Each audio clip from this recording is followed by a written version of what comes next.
Okay, well, that will be my next book that I write. First of all, the media has done a marvelous job of creating the fiction that the Republican Party has a war on women and that the Republican Party is opposed to innovation. In fact, it's absolutely the contrary. It is a fiction.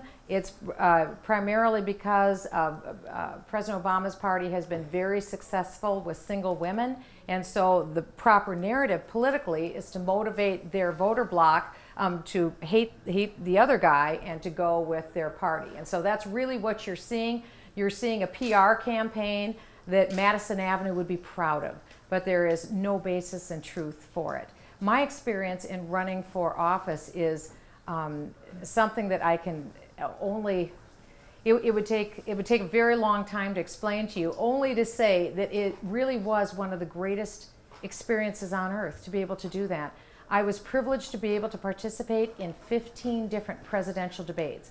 The stage doesn't get any bigger than that, other than debating with the President of the United States, which I had hoped to do, and I wish that I could have.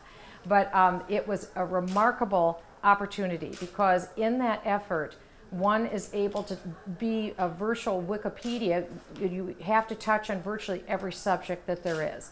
It is a delight to be able to do it. There's humor at every step along the way. And I think that's one thing you learn most of all, is that the greatness and genius of people is in everyone, at every walk of life. And what I found is that ours is a civilization worth fighting for, worth saving.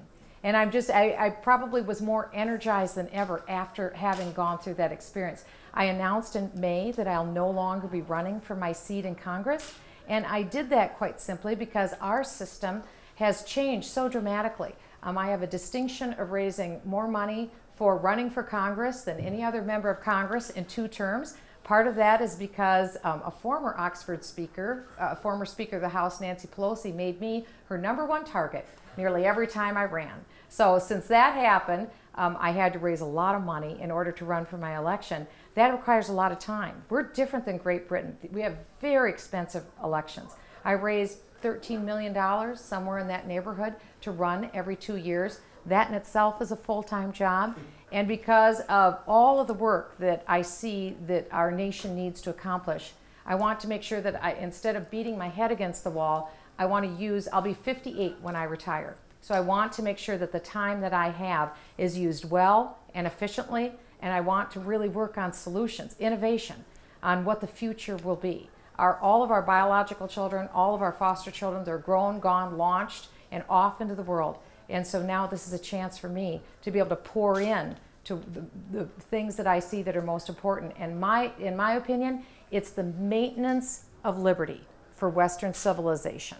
And that's what I hope to spend the remainder of my life doing.